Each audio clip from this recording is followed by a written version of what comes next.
In the name of God, the compassionate, the merciful. Engineering Plasticity course, Chapter 1, Introduction, Part 3. Okay, in this slide we are asking the question, how is the plastic behavior of a single crystal?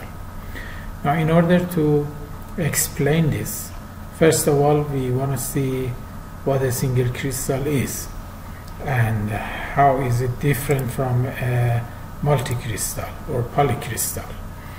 Of course, we could say that materials have three types of crystals. One which has a single crystal. These are the atoms are arranged in a regular manner and they are all in one direction. Okay, you can see these atoms have been arranged very regularly, and you can see the directions of atoms, no irregularity, no defects.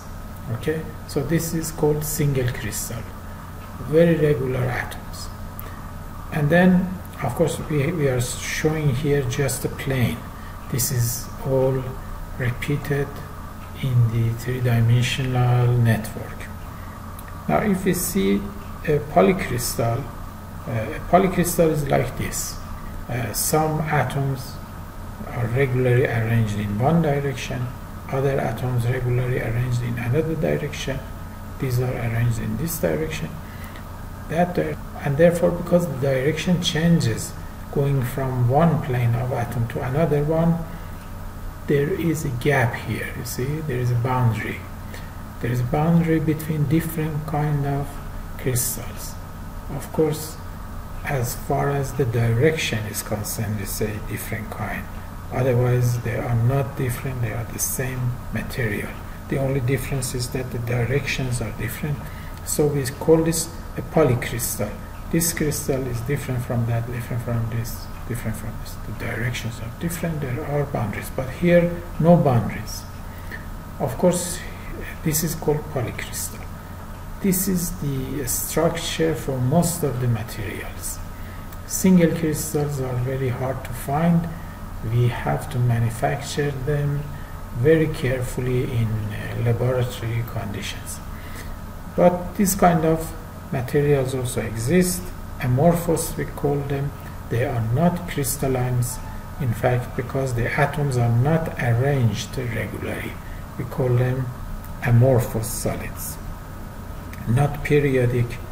Periodic, it means regularly arranged. Okay, so we understand now that this is a single crystal. Now we want to see how crystal plasticity dislocation theory tells us. What does it tell us? These are the regular atoms arranged in three-dimensional arrays, and we can see that this plane of atoms is cut here, and there is no more continued. This plane is not continued across here, and there seems to be a defect here. We call this edge dislocation. Okay, if we shear these atoms, shear stress here, shear stress here, it will break the bonds in here, okay, between just two sets of atoms. The bond breaks and then forms with the other atoms in here. As we press the shear stress is applied, this happens again.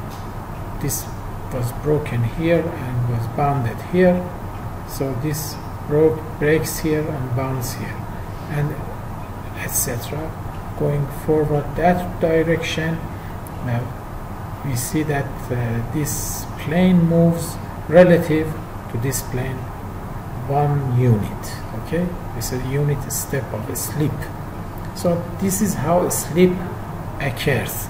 To show you an animation for this, to show you an animation, I'll just show you this. See, this is a reverse T.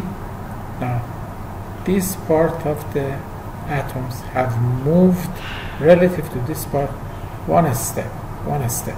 This is the shear stresses across these two planes. Go back again, look.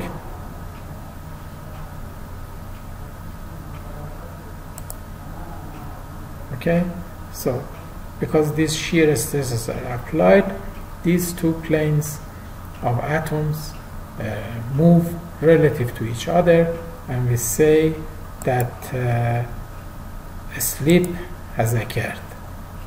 Okay, now then, we have shown this in here as well, and if we go to the next slide, in here I have shown you a single crystal. Supposing that this rod is a single crystal. Now if it is a single crystal, it has a regular arrangement of atoms, and so the different planes of atoms or are parallel to each other. For instance, if we have this direction is repeated all along the way from top to bottom.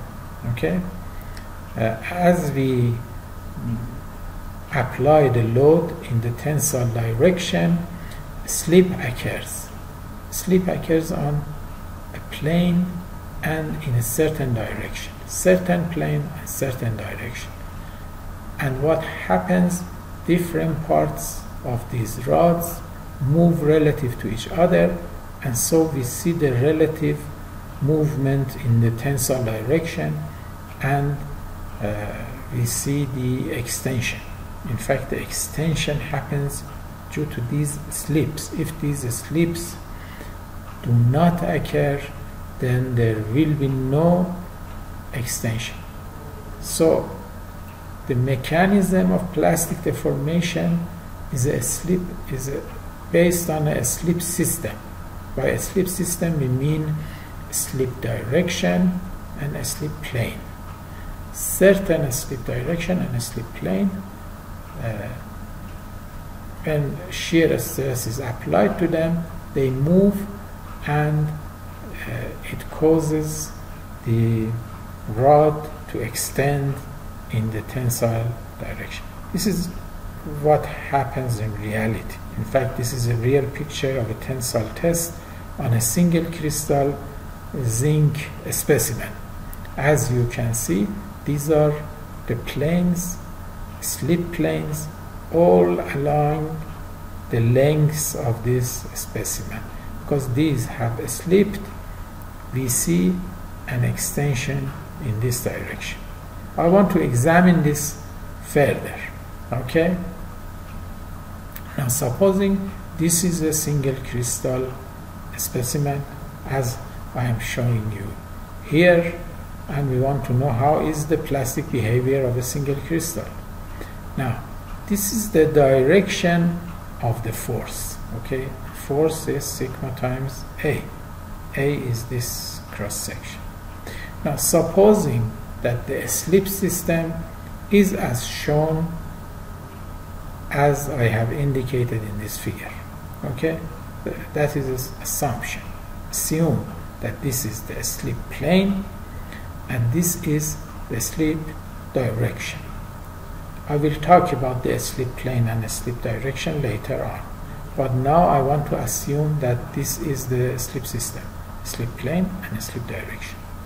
Now we have shown here two angles, one angle phi and one angle lambda. Okay, now this line is normal to this plane. Usually when we want to define a plane, we define it with this normal.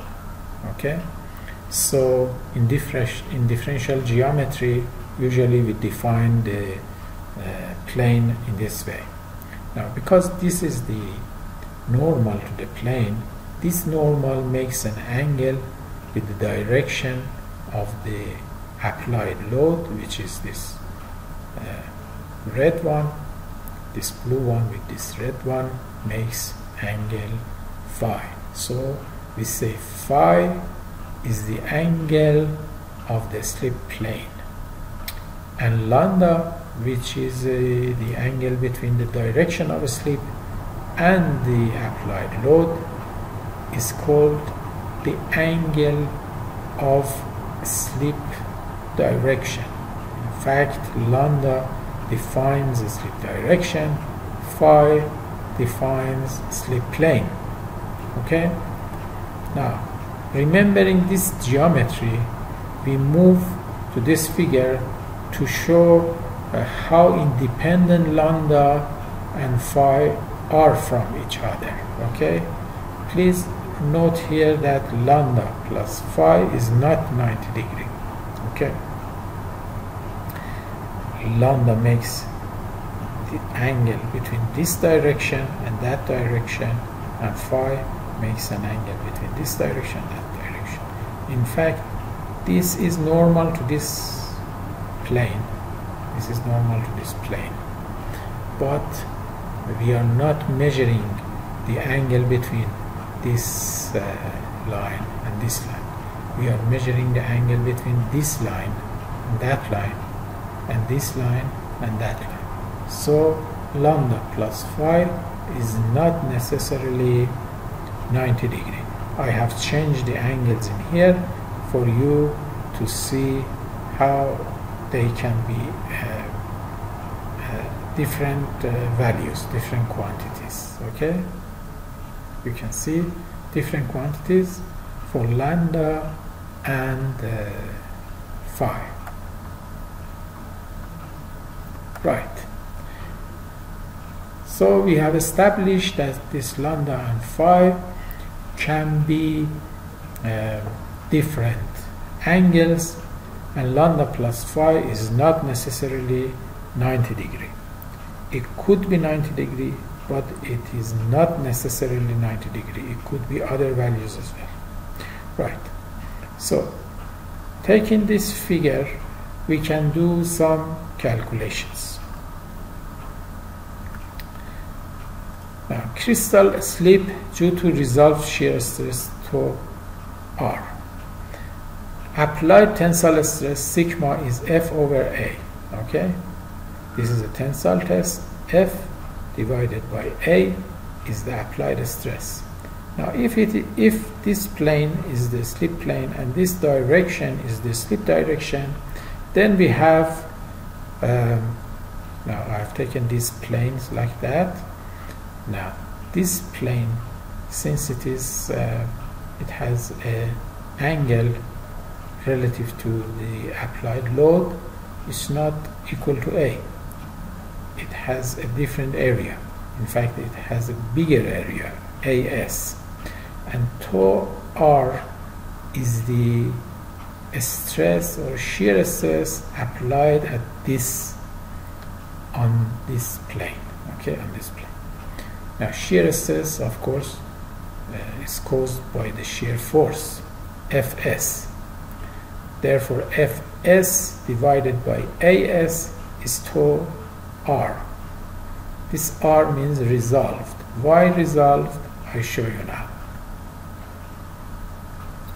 Now then, if we take this F and Fs, Fs is in the direction of a slip, because it has to be in that direction because the slip occurs in that direction.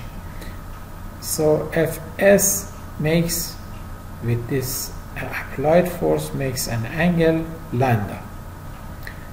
On the other hand, this area, which is the slip plane, makes an angle of phi with this area. Okay, so AS with A make an angle phi with each other due to their normals. Now, on one hand, we have sigma equal to F divided by A. On the other hand, we have tau R Fs divided by As. Therefore, F tau R is equal to Fs divided by As, and instead of Fs here, we could write F cos lambda. And here, instead of AS, we could write A divided by cos phi. Substituting these values in here, we get tau r sigma cos lambda cos psi. These cos lambda cos psi cos phi called Schmidt factor. Okay, Schmidt factor times sigma. We have put sigma here due to this, because when we substitute these and these in here, we get f over a. F over a is sigma, so sigma cos lambda cos phi, and this is the resolved shear stress. Why we call this resolved shear stress? Because the stress is caused by this force, and this force is resolved due to this force. In fact, the only applied force is F. This is a component of this force on this plane. That's why we call it a resolved shear force and resolved shear stress. Fs does not exist by itself, but it is a component of this force on this plane, okay, on this slip plane. So that's how we get tau r related to sigma, and sigma of course is F over A.